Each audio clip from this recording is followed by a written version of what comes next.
নবীর পিছনে নামাজ পড়লো, নবীর সামনে ওয়াজ শুনলো, নবীর পেছনে নামাজ পড়লো, নবীর সাথে বিভিন্ন সফরে গেল, আবার কাফেরদের কাছ থেকে টাকা খেয়ে আল্লাহর নবীর 10 জন সাহাবীকে কাফেরদের হাতে তুলে দিল এই মুনাফিকেরা। আজকের বর্তমানে গোটা বাংলাদেশে নামাজ পড়ে, রোজা রাখে, দাড়ি রাখে, টুপি আছে, পাঞ্জাবি আছে, পাগড়ি আছে, তারপরে অনুসরণযোগ্য বিশ্ববিদ্যালয় ধর্মীয় নেতৃবৃন্দ হক্কানি আলেম ওলামার মারার পেছনে এই মুনাফিকদের সবচাইতে বড় ভূমিকা। কথা বলেন ঠিক না?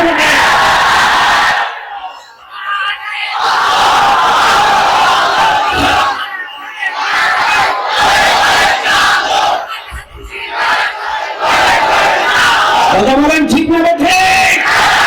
এই মুসলমান মুনাফিকের দল যুগে যুগে ইসলাম করে, আরব ওলামার পরে নবীদের উপরে জুলুম করেছে। কারণ মনে রাখবেন, কাফেরদের জুলুম অত্যাচার দেখা যায়, ইহুদিদের জুলুম অত্যাচার দেখা যায়, খ্রিস্টানদের জুলুম অত্যাচার দেখা যায়, কিন্তু মুনাফিকের জুলুম অত্যাচার কিন্তু দেখা যায় না। ওরা গোপনে গোপনে চালায়। কথা কোন ঠিক না? বেঠিক? আল্লাহ পাক দিয়ে বলেন, আল্লাহর বিধান যারা লঙ্ঘন করবে, আল্লাহর সীমা যারা অতিক্রম করবে, এই কোরআনের বিধান যারা মানবে না, এই কোরআনের বিধান যারা ওভারটেক করবে, ছাড়িয়ে যাবে, এই কোরআন যারা সীমা অতিক্রম করবে, এরা জালেমের অন্তর্ভুক্ত হয়ে যাবে। কোরআন যারা মানবে না, কোরআনের বিধান যারা মানবে না, কোরআনের রায় যারা মানবে না, ওরা জালেমের অন্তর্ভুক্ত হয়ে যাবে। কথাটা কার? আল্লাহ এক জায়গায় বলেন, ওমান আযলামু মিম্মান ইফতারা আলাল্লাহি কাযিবান আও কাযাবা বিল হাক্কি লাম্মা জাআ আলাইসা ফি জাহান্নামা মাতওয়াল লিল কাফিরিন। আল্লাহ বলে, ওর চাইতে বড় জালেম আর কে হতে পারে যে আমি আল্লাহর ব্যাপারে মিথ্যা বলে এবং আমার কোরআনের ব্যাপারে, হকের ব্যাপারে মিথ্যা বলে, এই কোরআনের ব্যাপারে মিথ্যা প্রতিপন্ন করে। ওর চাইতে বড় জালেম আর কে আছে? আজকে আমরা তাফসীর করি শিরকের ব্যাপারে, আমরা যারা হালাল হালাল করি, হারাম হারাম করি, আলেম ওলামারা তাফসীর করি, আর কিছু কিছু লোক আছে এরা বলে হুজুররা অপব্যাখ্যা করে, হুজুরেরা উগ্রপন্থী, হুজুরেরা মানুষের মস্তক ধুলাই করে, মানুষদেরকে উত্তেজিত করে। ওই বাবা, তুমি কোরআন শরীফ পড়তে জানো না, হুজুরের তাফসীরের ভুল ধরতে পারো?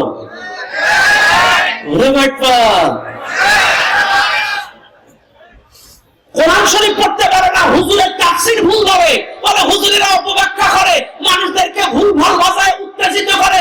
এই একজন তাফসীরকারকের ভুল ধরতে গেলে তোকেও তো মুফাসসির হওয়া লাগবে। তুই ভুল ধরতে কি করে?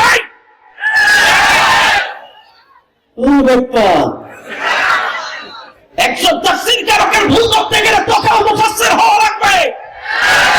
আজকে আমাদের কিনা বলে আমরা নাকি ভুল ব্যাখ্যা করি, অপব্যাখ্যা করি। নাউযুবিল্লাহি মিন যালিক। কথা বলেন ঠিক না? বেঠিক? শুনেন, আল্লাহ কোরআন, ওমান আযলামু মিম্মান ইফতারা আলাল্লাহি কাযিবান আও কাযাবা বিল হাক্কি লাম্মা জাআ। ওর চাইতে বড় জালেম আর কে যে আল্লাহর ব্যাপারে মিথ্যা বলে, এই কোরআনের ব্যাপারে মিথ্যা প্রতিপন্ন করে? ওর চাইতে বড় জালেম এই পৃথিবীতে আরেকটা হবে বলে না। আজকে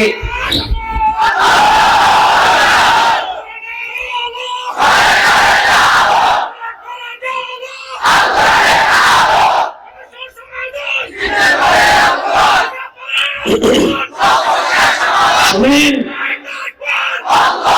শুধু এখানে ক্ষান্ত নয়, আল্লাহ আরেক জায়গায় বলেন, যালিকা বিআন্নাহুম কারিহু মা আনজালাল্লাহ ফাআহবাতা আমালাহুম। আল্লাহর বিধান নাযিল হওয়ার পরে কেউ যদি অপছন্দ করে, কারা ইয়াকরাহু, কেউ যদি অপছন্দ করে, ফাআহবাতা আমালাহুম, ওর জীবনের সমস্ত আমল বরবাদ। সূরা মুহাম্মদ 8 এবং 9, ওয়াল্লাযীনা কাফারু ফাতা'সাল্লাহুম ওয়া আদাল্লা আ'মালাহুম যালিকা বিআন্নাহুম কারিহু মা আনজালাল্লাহ ফাআহবাতা আমালাহুম। ও যদি কোরআনের বিধান পছন্দ করে, কোন রায়, কোন ডিসিশন পছন্দ করে, তাহলে ওর জীবনের সমস্ত আমল বরবাদ। Bangla Islam 24, Eye to the Light and Peace. Subscribe to our channel to enjoy Islamic videos. মূর্তি ছিল দেবীর মূর্তি। দেবীর সামনে যে বলে, মা আমার সন্তানটাকে যে মুসলিম যোদ্ধা মারলো, তোমার সামনে মানত করলাম মা, ওই মুসলিম যোদ্ধাটাকে আমি ধরবো এবং ওকে মারবো, আমার সন্তানের হত্যার প্রতিশোধ হিসাবে ওকে মেরে ওর মাথার মগজ দিয়ে আমি মদ পান করবো। সম্মানিত ভাইরা আমার, বাবাজিরা আমার, এবার সলাফাটার দিব না আমার সন্ন্যরা, এই মুসলিম যোদ্ধা আসেনকে কেমনে ধরে আমার কাছে আনা যায়, তোমরা পরামর্শ দাও। সঙ্গে সঙ্গে সৈন্যরা ডাক দিয়ে বলে, নেতা এইভাবে ওকে গ্রেফতার করা যাবে না, এককভাবে ওকে ছলে বলে কৌশলে মুনাফিকদের সাথে চুক্তিবদ্ধ হয়ে আনতে হবে, তা না হলে ওকে এককভাবে গ্রেফতার করতে গেলে আমরাও ধরা খেয়ে যাব। নেতা আমার, সংক্ষিপ্তে বলি, ভালো করে শুনে নেন। নেতা আমার, আল্লাহর নবীর কিছু সাহাবী আছে মুনাফিক মার্কা সাহাবী, এদের সাথে যদি কিছু আর্থিক চুক্তিবদ্ধ হওয়া যায়, লেনদেন করা যায়, তাহলে আসেনকে আমাদের ইশারা জায়গা অনুযায়ী তারা সেই জায়গায় পৌঁছে দিবে। সুলাফা বলল, তাই করো। এই কাফের সৈন্যরা আল্লাহর নবীর কিছু মুনাফিক মার্কা সাহাবীদের সাথে চুক্তিবদ্ধ হলো, তোমরা যদি আসেন সহ কয়েকজনকে আমাদের হাতে তুলে দিতে পারো, অনেক টাকা তোমাদেরকে দেওয়া হবে। আর্থিক চুক্তিবদ্ধ হলো। এই মুনাফিকেরা কত খারাপ, কত ক্ষতি করেছে ইসলামে। নবীর সামনে দিয়ে বললেন, ইয়া রাসূলুল্লাহ, ইয়া হাবিবাল্লাহ, ইলাহান গোত্রে অনেক মানুষ ইসলাম কবুল করেছে, ওরা নব মুসলিম, ওরা ইসলাম জানে না, ওরা ইসলাম বুঝে না। ইয়া রাসূলুল্লাহ, আপনি আপনার সাহাবীদের মধ্য থেকে কিছু সাহাবী দিয়ে দেন, যাদেরকে নিয়ে যাব লেহান গোত্রের নব মুসলিমদেরকে ইসলাম শেখানোর জন্য, কোরআন শেখানোর জন্য। নবী মুনাফিকদের ধোঁকাবাজি ধরতে পারেন নাই। নবীজি প্রাথমিক পর্যায়ে 6 জন, আর এক হাদিসে আসছে 9 জন। দুইটা riwayat পাওয়া যায়, কেউ বলেছেন 6, কেউ বলেছেন 9।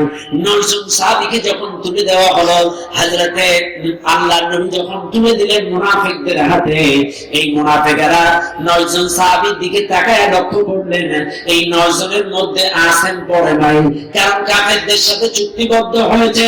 মূল টার্গেট হলো আসেন, আনুষঙ্গিক কয়েকজন, কিন্তু যেই 9 জনকে নবীজি দিয়েছেন এর মধ্যে আসেন তো পড়ে নাই। মুনাফিক মার্কা সাহাবীরা নবীজিকে ডাক দিয়ে বলেন, ইয়া রাসূলুল্লাহ, ইয়া হাবিবাল্লাহ, ইয়া রাসূলুল্লাহ, আপনি শুনেন, আমরা জানি আসেনের কণ্ঠ ভালো, আসেনের গলায় অনেক সুর, আসেন কেউ যদি 9 জনের মধ্যে দিয়ে দেন, 10 জনের একটা প্রতিনিধি দল আমরা নিয়ে যেতে পারি। হুজুর, আপনি এই 9 জনের মধ্যে আসেন কেউ দিয়ে দেন। আসেন কেউ নবীজি বুঝতে পারলেন না, আসেনকেও ডেকে মুনাফিকদের হাতে তুলে দিলেন। কিন্তু মিথ্যা কথা, মুনাফিকেরা চুক্তিবদ্ধ হয়েছে কাফেরদের সাথে, চুক্তিবদ্ধ হয়ে কাফেরদের হাতে তুলে দিল 10 জনকে। 10 জন সাহাবীদের মধ্যে কয়েকজন সাহাবীকে তারা গ্রেফতার করে ফেললো, আর কয়েকজন সাহাবী পাহাড়ের চূড়ায় আশ্রয় নিয়েছিল। কাফেররা নিচ থেকে তীর নিক্ষেপ করলো, তীরের আঘাতে হযরতে যায়েদ বিন হাসানা শহীদ হয়ে গেল। তীরের আঘাতে হযরতে আসেনের গায়েও তীর বিঁধে গেল। হযরতে আসেন সিজদায় পড়ে গেল। সিজদায় পড়ে যে কেঁদে কেঁদে ডাক দিয়ে বলে, আল্লাহ, জীবন দেব, শহীদ হব, কোনো দুঃখ নাই, কিন্তু মালিক তোমার কাছে ফরিয়াদ জানাই, সুলাফা মানত করেছে আমাকে মারবে, মারার পরে আমার মাথার মগজ দিয়ে আমার পান করবে। ও আমার মালিক, তোমার কাছে ফরিয়াদ জানাই, আমি শহীদ হয়ে যাব, কোনো দুঃখ নাই, কিন্তু আল্লাহ আমার বিদায় সালামটা নবীর দরবারে পৌঁছে দিও, এবং আমার ইন্তেকালের পরে, শহীদ হওয়ার পরে আমার লাশটা তুমি হেফাজত করো। কারণ সুলাফা মানত করেছে আমার মাথার মগজ দিয়ে মদ পান করবে। আল্লাহ তুমি আমার লাশটা হেফাজত করো। কাফির বেঈমানরা আসেনকেও মারলেন, আসেনও শহীদ হয়ে গেল, আমার যায়েদ বিন হাসানাও শহীদ হয়ে গেল। এবার আল্লাহ পাক জিবরাইল আলাইহিস সালামকে পাঠিয়ে দিলেন, জিবরাইল যাও আমার নবীর কাছে যে আসেনের বিদায় সালামটা পৌঁছে দাও। নবীজির কাছে চলে আসলেন জিবরাইল আলাইহিস সালাম। জিবরাইল আলাইহিস সালাম নবীজিকে ডাক দিয়ে বলেন, ইয়া রাসূলুল্লাহ, আপনি আপনার মুসলমান মুনাফিক মার্কা সাহাবীদের ধোঁকাবাজি ধরতে পারেন নাই। ওরা কাফেরদের কাছ থেকে টাকা খেয়ে চুক্তিবদ্ধ হয়ে আপনার 10 জন সাহাবীকে কাফেরদের হাতে তুলে দিয়েছে। অলরেডি কয়েকজনকে জীবিত গ্রেফতার করে ফেলেছে, কয়েকজনকে তারা শহীদ করে দিয়েছে। হুজুর, আপনার আসেম শহীদ হয়ে গিয়েছে, যায়েদ বিন হাসান শহীদ হয়ে গিয়েছে। ইয়া রাসূলুল্লাহ, হযরত আসেম যখন শহীদ তীর বিঁধেছিল, সিজদায় পড়ে কেঁদেছিল, আল্লাহ আমার বিদায় সালামটা নবীর দরবারে পৌঁছে দিও। ও আল্লাহ, এবং সুলাফা মানত করেছে আমারে মারবে, সন্তানের হত্যার প্রতিশোধ হিসাবে আমার মায়ের মাথার মগজ দিয়ে মদ পান করবে। আল্লাহ তুমি আমার লাশটা হেফাজত করো। এই কথা জিবরাইল আলাইহিস সালাম নবীর দরবারে পৌঁছে দিলেন। নবীজি সিজদায় পড়ে ঘেউ করে কেঁদে কেঁদে বললেন, আল্লাহ আমার পিছনে নামাজ পড়লো, আমার সামনে মদ শুনে চোখের পানি ঝরালো, ওদের মুখে দাঁড়িয়ে আছে সুন্নাতি লেবাস আছে, কিন্তু কেমনে আমার 10 জন সাহাবীকে ওরা কাফেরদের হাতে তুলে দিল? কেমনে পারলো? আমার পিছনে নামাজ পড়লো, আমার সামনে মদ শুনে চোখের পানি ঝরালো, আমার 10 জন সাহাবীকে কাফেরদের কাছ থেকে টাকা খেয়ে কাফেরদের হাতে তুলে দিল, ওরা কেমনে পারলো? নবীজি দোয়া করলেন, আল্লাহ তুমি আমার আসেমের লাশটা হেফাজত করো। কাফেরেরা যখন চলে গেল সুলাফার কাছে, সুলাফা বলছে আসেম কই? বলছে আসেমকে মেরে পাহাড়ের চূড়ায় ফেলে এসেছি। বলছে না, আসেমের মাথার মগজ দিয়ে আমি মদ পান করবো, আমি মানত করেছি। যাও আসেমের গদ্দানটা আলাদা করে আমার কাছে আনো, পাহাড়ের চূড়ায় যাও। কাফেরেরা যে দেখে সর্বনাশ, বড় বড় ভেমরুল, হলুদ হলুদ বড় বড় ভেমরুল, এত গর্জন, এত বড় বড় ভেমরুল গোল গোল জোরে জোরে গর্জন দিচ্ছে। কাফেরেরা ফেরত এসে বলে, নেতা সুলাফা এইরকম বড় ভেমরুল জীবনে দেখি নাই, যেই গর্জন দিচ্ছে বড় বড়, আমরা লাশের পাশে ঘেরতে পারি নাই। সুলাফা বলছে অত কিছু জানতে চাই না, আবার যাও আসেমের গদ্দানটা কেটে আমার কাছে আনো, আমি আমার সন্তানের হত্যার প্রতিশোধ নেব, ওর মাথা মগজ দিয়ে আমি পান করবো। কাফেরেরা থার্ড টাইম যখন রওনা দিছে পাহাড়ের দিকে, আল্লাহ কি লীলা, আকাশ থেকে মুষলধারায় বৃষ্টি বর্ষণ হয়ে বৃষ্টির পানি স্রোত এবং পাহাড়ি ঝর্ণা ধারার স্রোত, দুই স্রোত একত্রিত হয়ে আসেমের লাশ যে কই ভেসে গেল। কাফেরেরা থার্ড টাইম এসে গোটা পাহাড় তন্ন তন্ন করে খুঁজে আসেমের লাশটা খুঁজে পাই নাই। চিৎকার মেরে বলুন সুবহানাল্লাহ। হেফাজতের মালিক কে? আল্লাহ। তবে এই হাদিসটা বলার কারণ, নবীর পিছনে নামাজ পড়লো, নবীর সামনে ওয়াজ শুনলো, নবীর পেছনে নামাজ পড়লো, নবীর সাথে বিভিন্ন সফরে গেল, আবার কাফেরদের কাছ থেকে টাকা খেয়ে আল্লাহ নবীর 10 জন সাহাবীকে কাফেরদের হাতে তুলে দিল। এই মুনাফিকেরা আজকের বর্তমানে গোটা বাংলাদেশে নামাজ পড়ে, রোজা রাখে, দাড়ি রাখে, টুপি আছে, পাঞ্জাবি আছে, পাগড়ি আছে, তারপরে অনুসরণযোগ্য বিশ্ববিদ্যালয় ধর্মীয় নেতৃবৃন্দ হক্কানি আলেম ওলামার মারার পেছনে এই মুনাফিকদের সবচাইতে বড় ভূমিকা। কথা বলেন ঠিক না?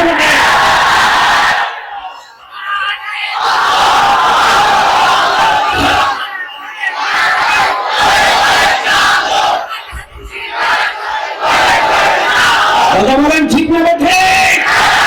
এই মুসলমান মুনাফিকের দল যুগে যুগে ইসলাম করে, আরব ওলামার পরে নবীদের উপরে জুলুম করেছে। কারণ মনে রাখবেন, কাফেরদের জুলুম অত্যাচার দেখা যায়, ইহুদিদের জুলুম অত্যাচার দেখা যায়, খ্রিস্টানদের জুলুম অত্যাচার দেখা যায়, কিন্তু মুনাফিকের জুলুম অত্যাচার কিন্তু দেখা যায় না। ওরা গোপনে গোপনে চালায়। কথা কোন ঠিক না বেটি? আর আমার এবার আসেন, জুলুমের প্রথম নাম্বার পরিচয় মুনাফিকি করা, জুলুমের সেকেন্ড নাম্বার পরিচয় হলো শিরিক করা। কি করা? আরো জোরে কোন, আরো জোরে কোন। জুলুমের সেকেন্ড নাম্বার পরিচয় হলো শিরিক করা।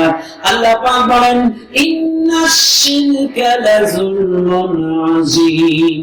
আল্লাহ পাক সূরা লুকমানের 13 নম্বর আয়াতের মধ্যে বলেন, সবচাইতে বড় জুলুম হলো শিরিক করা। কথা কোন ঠিক না বেটি? কথাটা কার? নিশ্চয়ই সবচাইতে বড় জুলুম। ইন্নাশ শিরকা লাযুলমুন আযীম, নিশ্চয়ই শিরিক হলো সবচাইতে বড় জুলুম। সূরা লুকমান 13 নম্বর আয়াত স্পষ্ট আল্লাহ বলে দিলেন। তাহলে জুলুম প্রকারভেদ বলছিলাম, জুলুমের প্রথম নাম্বার প্রকার হলো মুনাফিকি করা, জুলুমের সেকেন্ড নাম্বার পরিচয় হলো শিরিক করা। আজকে আমরা যখন বিভিন্ন তাফসীর মাহফিলে যাই, আমাদেরকে বলা হয় হুজুর খবরদার শিরিকের ওয়াজ করবেন না, শিরকের ওয়াজ করবেন না। আমাদেরকে বিভিন্ন মাহফিলে চিরকুট দেওয়া হয়, শিরকের বয়ান করবেন না, আমরা শিরকের ওয়াজ করব না। তবে শুনে নেন মুসলমানরা, আপনারা আমাদেরকে নিষেধ করেন, কিন্তু তারপরেও আমরা শিরকের ওয়াজ করব। কেন করব? কারণ আমরা আপনাদের গ্রামের মসজিদের ইমাম, আমরা আপনাদের গ্রামের মসজিদের খতিব, আমরা আপনাদের গ্রামের মসজিদের এখানে জায়গা নাই তো, আর আসবে তো ভাইজান, একটু যদি সুযোগ থাকে একটু সামনে এসে, বাপ যদি সুযোগ থাকে একটু সামনে চেপে আসেন, যদি সুযোগ থাকে আসেন, আসেন একটু আসেন বাপ, একটু সামনের দিকে চেপে আসেন, পিছনের বাইরে একটু চেপে চেপে সামনের দিকে চেপে আসেন, আসেন আসেন একটু ব্লক করে বসেন, আসেন আসেন সবাই চেপে চেপে আসেন, একটু চেপে চেপে আসেন, সবাই আসেন। আলহামদুলিল্লাহ আলহামদুলিল্লাহ, একটু আসেন, সবাই আসেন, সবাই আসেন বাপ, সবাই আসেন। ভাইরা আমার, বাবাজিরা আমার, প্রত্যেকটা কথা বেরেন দিয়ে খাটা। আমরা আপনাদের গ্রামের মসজিদের ইমাম, আমরা আপনাদের গ্রামের মসজিদের খতিব, আমরা আপনাদের গ্রামের মাদ্রাসার শিক্ষক, আমরা আপনাদের গ্রামের আলেম। কাজে আমাদেরকে বলবেন শিরকের ওয়াজ করবেন না, তারপরেও আমরা করি কেন? আপনাদের মঙ্গলের জন্য, কল্যাণের জন্য করি। কথা বলেন ঠিক আছে না নাই? কারণ শুনান, আজকের এখানকার মুসলমান, আপনি কোন দল, কোন মত, কোন তরিকা, কোন সিলসিলার আমি জানি না, যে দল করেন না কেন, বিবেকের দরজায় তালা লাগাবেন না, বিবেকের দরজায় তালা দিয়েন না। কারণ মনে রাখবেন, চুরি করলে কারোর পেছনে 40 বছর 50 বছরের ইবাদত নষ্ট হয় এমন কোন দলিল নাই। জিনা করলে পেছনের ইবাদত বরবাদ হয় কোন দলিল নাই। কাউকে মার্ডার করলে আপনার পিছনের ইবাদত নষ্ট হয় কোন দলিল নাই। কিন্তু স্পষ্ট দলিল, লাইন আশরাকতা লা ইয়াহবাতান্না আমালুকা ওয়া লা তাকুনান্না মিনাল খাসিরিন। শিরক যদি কেউ করে, ওর জীবনের সমস্ত আমল বরবাদ। শিরকের পক্ষে সমর্থন করবেন, শিরক করবেন, আপনার জীবনের সব আমল শেষ।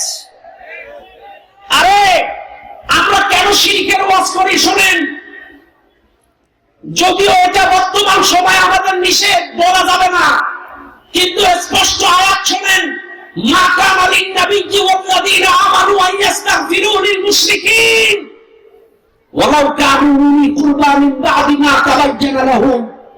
আল্লাহ বলছে, নবী, ঈমানদারদের উচিত না কোন মুশরিকের জন্য দোয়া করা। ওয়ালাউ কানু উলি কুরবা মিন বা'দি মা তাবায়্যানা লাহুম, সে যদি তোমার বাপও হয়, ভাইও হয়, রক্তের সম্পর্কীয় আত্মীয় হয়, তারপরও মুশরিকের জন্য দোয়া করা জায়েজ নাই। এখন আসুন, আল্লাহ যেহেতু বললো মুশরিকের জন্য দোয়া করা জায়েজ নাই, এইবার আপনি বলেন, আমার এলাকায়, আপনার এলাকায় কোন মুশরিক যদি মারা যায়, জানাজা পড়েন না? পড়েন না? জানাজা মানে কি? জানাজা মানে কি? দোয়া।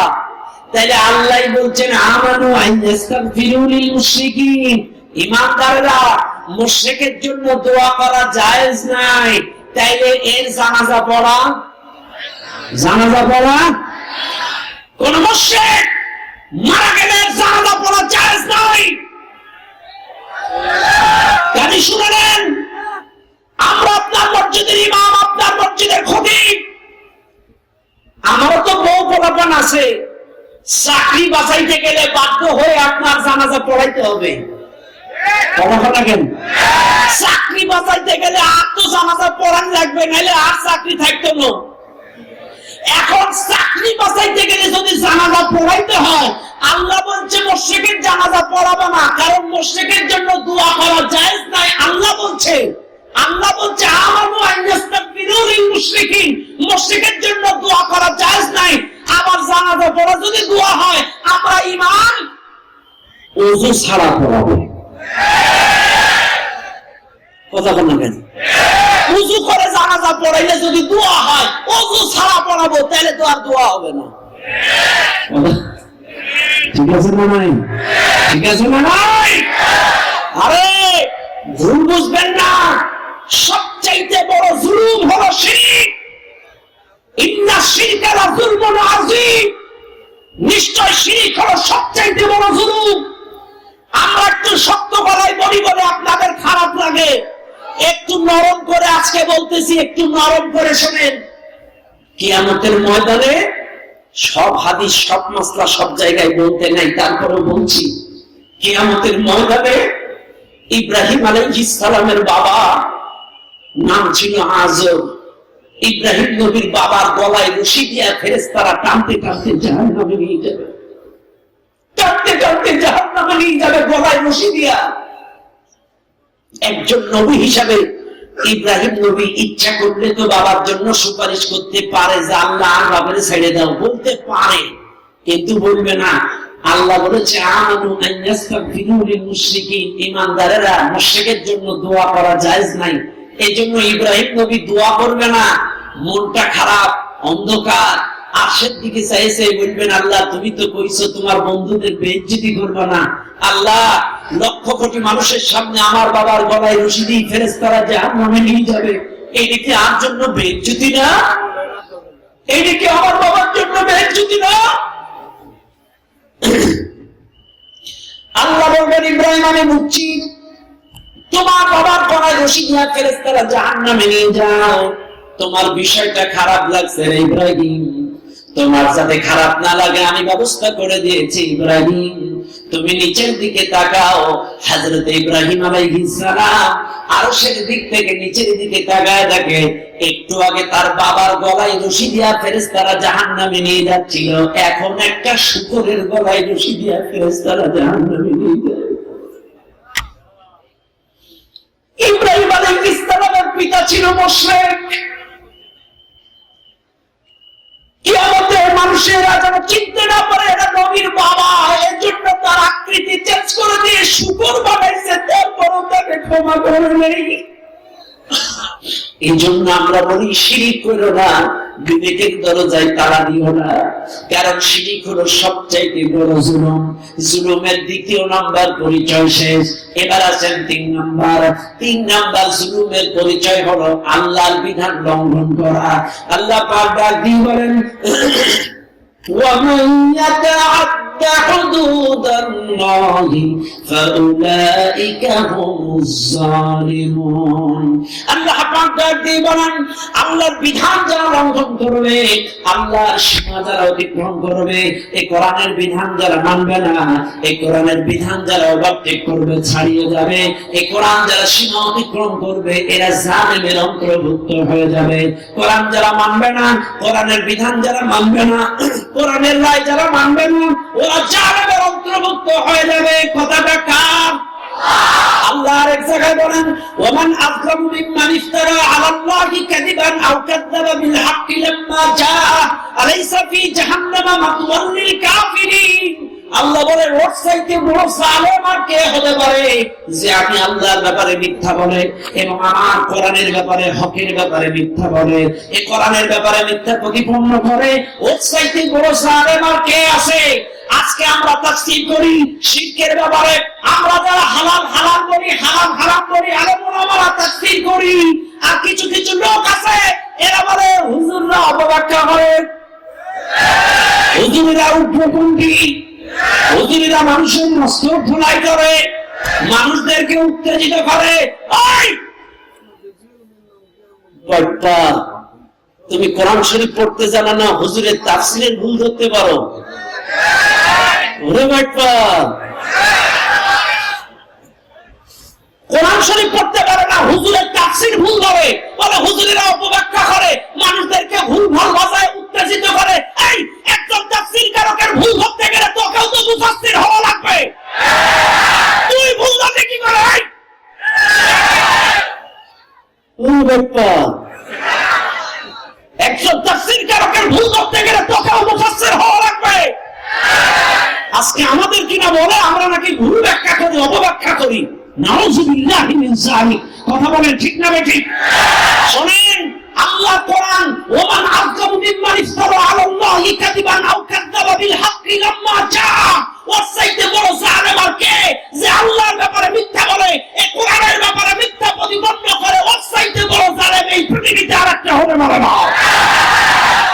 আজকে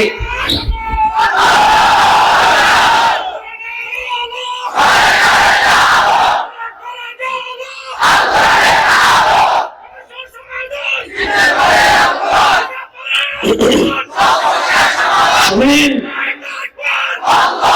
শুধু এখানে ক্ষান্ত নয়, আল্লাহ আরেক জায়গায় বলেন যালিকা বিআন্নাহুম কারিহু মা আনসালাল্লাহ ফাআহবাতা আমালাহুম। আল্লাহর বিধান নাযিল হওয়ার পরে কেউ যদি অপছন্দ করে, কারাহা ইয়াকরাহু, কেউ যদি অপছন্দ করে, ফাআহবাতা আমালাহুম, ওর জীবনের সমস্ত আমল বরবাদ। সূরা মুহাম্মদ 8 এবং 9, ওয়াল্লাযীনা কাফারু ফাতা'সাল্লাহুম ওয়া আদাল্লা আমালাহুম যালিকা বিআন্নাহুম কারিহু মা আনসালাল্লাহ ফাআহবাতা আমালাহুম। ও যদি কোরআনের বিধান পছন্দ করে, কোন রায়, কোন ডিসিশন পছন্দ করে, তাহলে ওর জীবনের সমস্ত আমল বরবাদ। এইবার বুকে হাত দেন, নামাজটা কার বিধান? সবাই মানেন? মানেন? কারো কোনো আপত্তি? ব্যাস। রোজাটা কার বিধান? সবাই মানেন? আপত্তি? হজটা কার বিধান? সবাই মানেন? আপত্তি? এবার বলেন জিহাদটা কার বিধান? সবাই মানেন?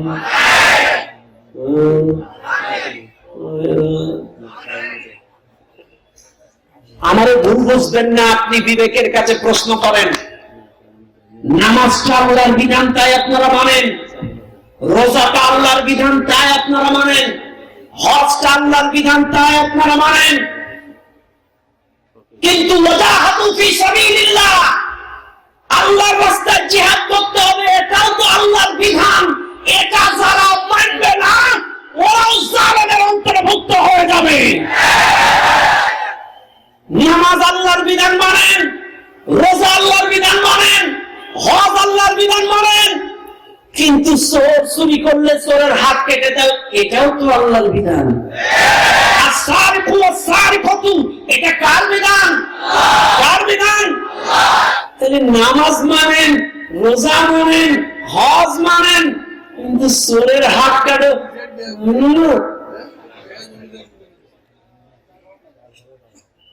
আর এই কথাই আল্লাহ বলছেন, তুমি নামাজ পড়বে, রোজা করবে, হজ করবে, যাকাত দিবে, সব ঠিক আছে, কিন্তু কোরআনের কোন বিধান যদি অপছন্দ করো, ফাআহবাতু আমালাহুম, তোমার সমস্ত আমল শেষ।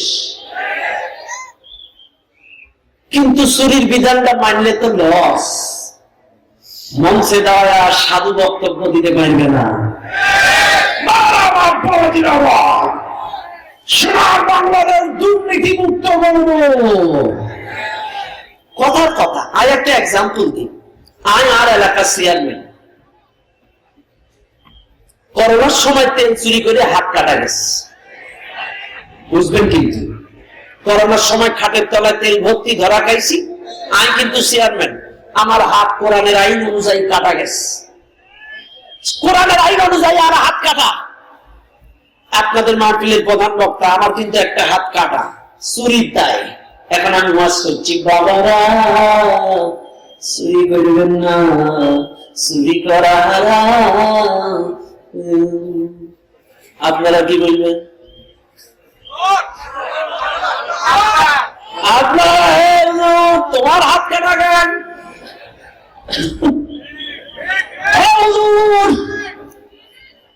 আপনি কাঠটা চুরি করে ধরা খাইছেন, আগে কোন চুরির ওয়াজ পড়ে আমার হাত কাটা চুরির দায়ে আমি এই মঞ্চে চুরির ওয়াজ করতে পারতাম না, করলেই আপনারা ধরে ফেলতেন।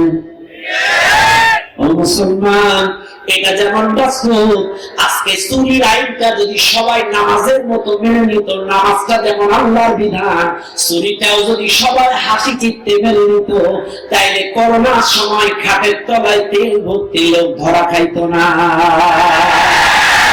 মানুষ খায়, তাই বলে করোনার সময়ও খায়। কথা ঠিক আছে না ভাই?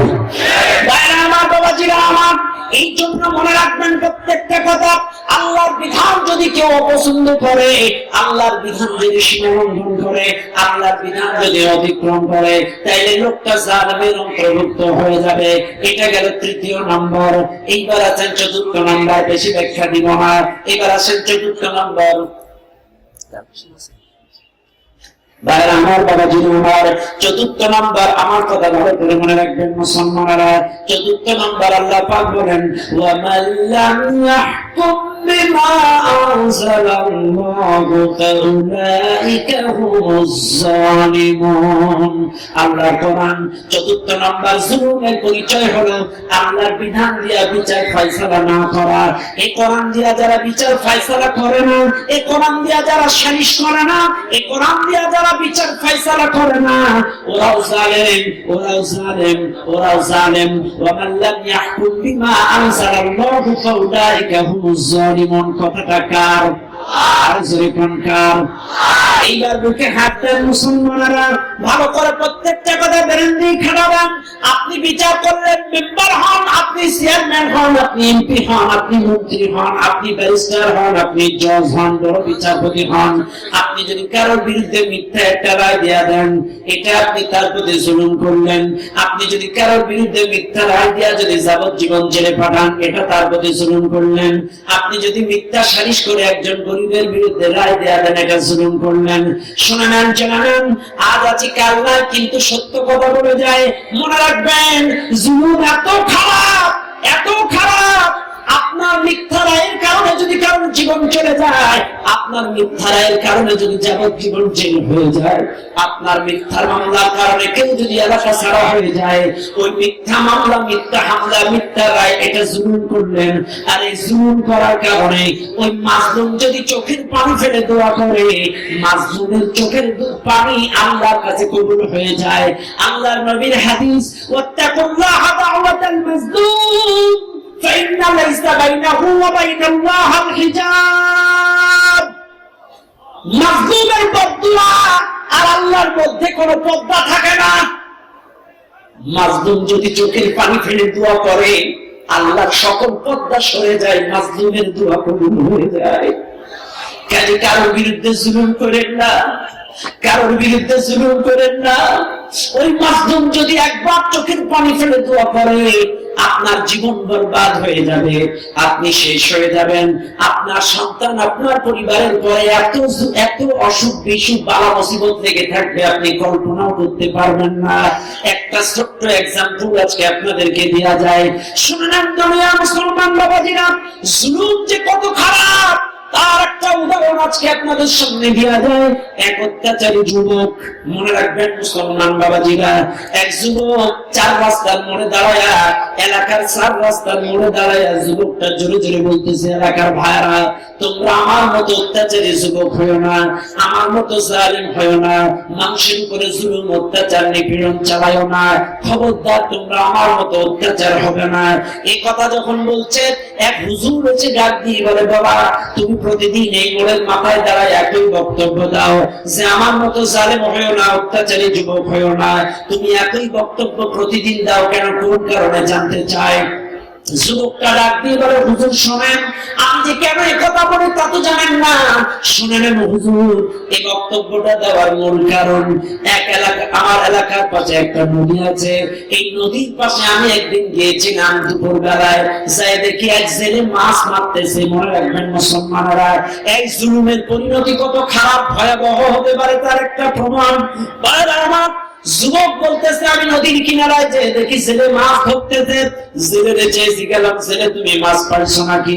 জেলে বলতেছে, একটা মাছ পেয়েছি 3 দিন জাল মারার পরে, 3 দিন জাল ফালানোর পরে একটা বোয়াল মাছ পেয়েছি। যুবক বলতেছে, মাছটা আমাকে দাও, মাছটা আমাকে দাও, কিন্তু জেলে মাছ দিবে না, কিছুতেই মাছ দিবে না। যুবক বলছে, তুমি কি আমাকে চিনো না, মাছ দাও, কোন কালাই দেয় মাছ দিবে না। যুক্তাচারী যুবক, যুবক বলছে, হুজুর জেলে যখন মাছ দিবে না, আমি জোর করে জেলের খাসির থেকে মাছটা ছিনাইয়া বার করে নিলাম, বার করে নিয়ে বাড়ির দিকে দৌড় দিলাম। দৌড়াইতে দৌড়াইতে হঠাৎ করে বোয়াল মাছটা আমার হাতের মধ্যে কামড় দিল। বাড়ি নিয়ে গেলাম, নেওয়ার পর স্ত্রীকে ডাক দিয়ে বললাম, স্ত্রী আমার তোমার জন্য একটা বোয়াল মাছ এনেছি। স্ত্রী এইবার মাছটা হাতের থেকে নিতে যায়, কিন্তু মাছটা হাতের থেকে ছুটে না, কোন কায়দায় হাত থেকে মাছটা ছুটাইতে পারে না। এত টানাটানি করে কিন্তু মাছটা ছুটাইতে পারে না। একটা পর্যায়ে স্বামী ডাক দিয়ে বলে, স্ত্রী আমার তুমি কোন জায়গায় পাও বাঁধাও, পাও বাঁধায় টান দাও, জোরে যত শরীরে শক্তি আছে টান দাও। এবার স্ত্রী টান দিল, জোরসে টান দেওয়ার পরে হাতের থেকে মাছটা বার হয়ে গেল। এই হাতের এই বোয়াল মাছের দাঁতের স্পট এই হাতের মধ্যে পড়ে গেল, দরদর করে রক্ত ঝরলো। স্ত্রী সুন্দর করে হাত চাপতে রক্ত মুছাইয়া দিয়া প্রাথমিক যা ভাঙ্গা চূড়া দিয়ে বাইরে দিল। স্ত্রী বোয়াল মাছটা রান্না করলো, রাতের বেলায় স্বামী আর স্ত্রী দুজনে মিলিয়া খেলো। খাওয়ার পথে ঘুমাইতে গেল, কিন্তু যুবক ঘুমাইতে পারে না। যুবকের হাতের মধ্যে যন্ত্রণা শুরু হয়ে গেল, প্রচন্ড যন্ত্রণা, যুবক সহ্য করতে পারে না। এবার স্ত্রীকে বললো, স্ত্রী আমার আঞ্চলিক ডাক্তার খবর দাও। আঞ্চলিক ডাক্তার চলে এলো, আঞ্চলিক ডাক্তার এসে প্রাথমিক ট্রিটমেন্ট যা দেওয়ার দরকার দিল, কিন্তু কোন কায়দায় যুবকের যন্ত্রণা বন্ধ হয় না। কোন কায়দায় যুবকের এই হাত যন্ত্রণা বন্ধ হয় না, যুবকটা ছটফট করে। পরের দিন সকালে উপজেলা কমপ্লেক্সের বড় ডাক্তারের কাছে চলে গেল। ডাক্তার টোটাল হাত চিকিৎসা করে পরীক্ষা নিরীক্ষা করে রিপোর্ট দিল, যুবক ওই মাছের দাঁত থেকে একটি ভাইরাস তোমার হাতের মধ্যে ঢুকে গেছে। এই ভাইরাসটা উপর দিকে যাচ্ছে পছন্দ করতে জেনে, যুবক এই জ্বালা যন্ত্রণা যদি বন্ধ করতে হয় তোমার হাতের কবজি অবধি কেটে বাদ দেওয়া লাগবে। যুবক ডাক্তার বলে, ডাক্তার আমার হাতের কবজি পর্যন্ত কেটে বাদ দিলে যদি জ্বালা যন্ত্রণা বন্ধ হয়, তুমি আমার হাতটা কেটে বাদ দিয়া দাও। এই যুবকের হাতটা কেটে কবজি পর্যন্ত যুবকের হাতটা কেটে বাদ দেওয়া হলো, তারপরেও কোনো কায়দায় যন্ত্রণা বন্ধ হয় না। যুবক বিভাগীয় ডাক্তারের কাছে চলে গেল।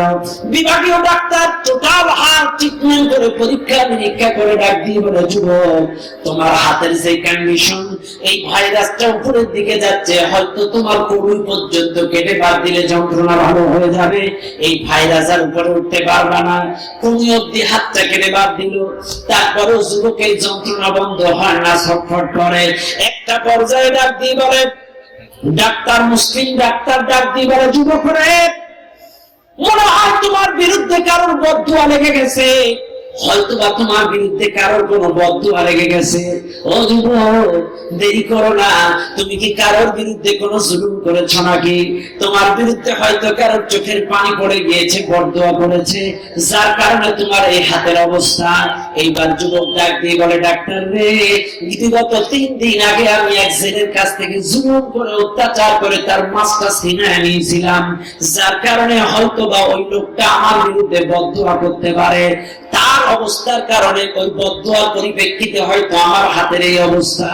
ভাইরা আমার, বাবাজিরা আমার, মুসলিম ডাক্তার ডাক দিয়ে বলে, যুবক দেরি করো না, তুমি তাড়াতাড়ি চলে যাও, কারণ মনে রাখবা হকুল্লাহ আর হকুল ইবাদ, আল্লাহর হক আর বান্দার হক। আল্লাহর হক নামাজ রোজা তাসবিহ তাহলিল জিকির আজকার করা। ত্রুটি বিচ্যুতি হইলে তওবার মতো তওবা করলে আল্লাহ তোমারে মাফ করে দিবে, কিন্তু কোন বান্দার হক যদি তুমি নষ্ট করো, ওই বান্দা যতক্ষণ তোমাকে ক্ষমা না করবে আল্লাহ তোমাকে ক্ষমা করবে না। যুবক চলে যাও। যুবক জেলের কাছে চলে গেল। জেলের কাছে যাইয়া যুবক ডাক দিয়ে বলে, জেলে রে, যেই গেছে এই জেলে যুবকটাকে দেখে আগের থেকে দৌড় মারা শুরু করছে। যুবকটাকে দেখে জেলে আগে থেকে দৌড় দিছে। এই অত্যাচারী যুবক আগের দিন আর কাছ থেকে মাছ কেড়ে নিয়েছিল, আজকেও মনে হয় নিবে, আগে থেকেই দৌড় মারছে। যুবক বলে, দাঁড়া দাঁড়া, দৌড়ায় না, দাঁড়াও। কিছুতেই জেলে দাঁড়ায় না। যুবক চোখের পানি ছেড়ে কেঁদে কেঁদে বলে, জেলে দৌড়ায় না, দৌড়ায় না, আজকে তোমার মাছ নিব না, একটা কথা তুমি শুনে যাও রে জেলে। জেলে দাঁড়ায় গেল। যুবকটা জেলের সামনে যে ডাক দিয়ে বলে, জেলে আমার তোমার কাছে একটা প্রশ্ন আমি করতে চাই। কি প্রশ্ন করতে চাও? প্রশ্নটা হলো যে আগের দিন যখন তোমার কাছ থেকে মাছটা জোর করে জুলুম করে ছিনায় নিয়েছিলাম রে জেলে, তুমি কি আমার বিরুদ্ধে কোনো বদদুয়া করেছিলে নাকি? তুমি কি আমার বিরুদ্ধে কোনো অবজেকশন আল্লাহর দরবারে দিয়েছিলে নাকি? এবার ছেলে ডাক দিয়ে বলে, যুবক, একটা বদদুয়া, একটা অবজেকশন আমি তোমার বিরুদ্ধে করি নাই। তুমি যখন আমার হাত থেকে মাছটা ছিনায় নিয়েছিলা, আমি কোনো অবজেকশন, কোনো বদদুয়া আমি তোমার বিরুদ্ধে আল্লাহর দরবারে করি নাই। রে যুবক, কোন অবজেকশন দেই নাই। তুমি মাছ নেওয়ার পরে সপ্তাহ অব্দি আমি নদীতে মাছ মারি না, জাল ফেললাম, কিন্তু একটা মাছও আমি পেলাম না। যুবক, 3 দিন ধরে নদীতে জাল মারি, কোনো মাছ পড়ে না। 3 দিন পরে একটা বোয়াল মাছ পেয়েছিলাম, সেই বোয়াল মাছটাই তুমি ছিনে নিয়ে গিয়েছিলে। তারপরেও আমি তোমার বিরুদ্ধে বদদুয়া করি নাই। ও যুবক, তারপরেও মাছ নিয়ে যাওয়ার পরে সন্ধ্যা পর্যন্ত জাল মেরেও একটা মাছ আমি পাই নাই। খালি খাসি নিয়ে আমি বাড়িতে গেলাম, ব্যথিত হৃদয় নিয়ে, মলিন চেহারা নিয়ে আমার বাড়ির আঙ্গিনায় উঠোনের মধ্যে যখন আমি পা দিলাম, আমার ছোট্ট ছোট্ট দুটো বাচ্চা এসে আমার হাত ধরে কেঁদে কেঁদে ডাক দিয়ে বলে, বাবা, 3 দিন ধরে আমরা কিছু না খাওয়া, আব্বা জান 3 দিন ধরে আমাদের পেটের মধ্যে কিছু পড়ে নাই, আজকেও আপনি আমাদের জন্য একটু খানার ব্যবস্থা করতে পারেন নাই? আব্বা জান, 3 দিন ধরে আমরা কিছু খাই না, আমাদের পেটের মধ্যে কিছু পড়ে না, আপনি কি আজও আমাদের জন্য একটু খাদ্যের ব্যবস্থা করতে পারেন নাই? আমার ভাইরা জেলে বলতেছে, যুবক, আমার ছোট্ট বাচ্চাদের ক্ষুধার্ত 3 দিন না খাওয়া বাচ্চা দুটোর চোখের পানি আমি সহ্য করতে পারি নাই। আমি নদীর কিনারায় তোমার বিরুদ্ধে বদদুয়া করি নাই, কিন্তু আমার বাড়ির আঙ্গিনায় যায় বাচ্চাদের রাহাজানি কান্না দেখে, আমার বিবির ক্ষুধার্ত চেহারা দেখে আমি সহ্য করতে পারি নাই। ওই মুহূর্তে আমার বাড়ির আঙ্গিনায় দাঁড়ায়া আরশের দিকে তাকায়া দোয়া করেছিলাম, আল্লাহ, যে অত্যাচারী জালেম যুবক আমার কাছ থেকে আমার ক্ষুধার্ত বাচ্চাদের মুখ থেকে মাছ ছিনায় নিয়ে গেল, ও আল্লাহ, ওই যুবকের পরিণতি আমার চোখে না দেখায়া মৃত্যু দিও না। যে যুবক পাল দুটো গলা ধরে কান্দে, চাদর সরা দিয়া বলে, জেলে দে, তোমার চোখের পানি বদদুয়া আল্লাহর দরবারে কবুল হয়ে গিয়েছে। ও ছেলে, তুমি দেখো, তুমি যে বদদুয়া করছিলা, এরপর থেকে আমার হাতে ওই বোয়াল মাছে কামড় দিছিল, সেই থেকে ভাইরাল থেকে পছন্দ ধরতে ধরতে কোমর দিকে বাদ দেওয়া হয়েছে। ও ছেলে, তুমি যদি আমার মাপ না করো, হয়তো বা ওই ভাইরাস আরো উপরে যেতে পারে, কাটতে কাটতে আরো উপরে যাওয়া লাগতে পারে। ছেলে, তোমার পা দুটো ধরি, তুমি আমারে মাফ করে দাও।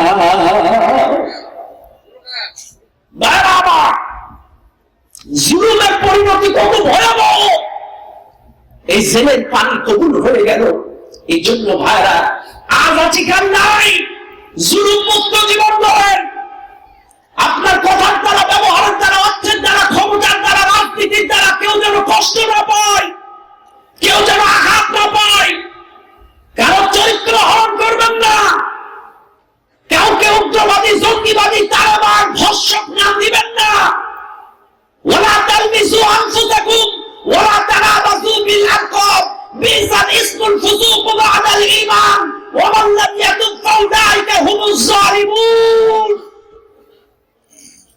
ঈমান আনার পরও যদি কারোর নাম ব্যঙ্গ করো, কটাক্ষ করো, উগ্রবাদী, জঙ্গিবাদী, তালেবান করে ডাকো, কারোর চরিত্র হরণ করার চেষ্টা করো, ওয়া মান লাম ইয়াতুব ফাউলাইকা হুমুজ জালিমুন, তুমি যদি তওবা না করো, তুমি জালেম হয়ে যাবে। খবরদার, কথার দ্বারা, ব্যবহারের দ্বারা কাউকে আঘাত দিও না, কাউকে আঘাত দিও না। কার ঘাড় মটকাইতে চাও, কার হাত ভাঙতে চাও না, কাউকে গালি দিও না, জুলুম করো না, অত্যাচার অবিচার করো না। মাসদুমের বদদুয়া আর আল্লাহর মধ্যে কোনো পর্দা থাকে না। ভয় করো কাকে? আল্লাহকে ভয় করো। কথা ঠিক না বেঠিক?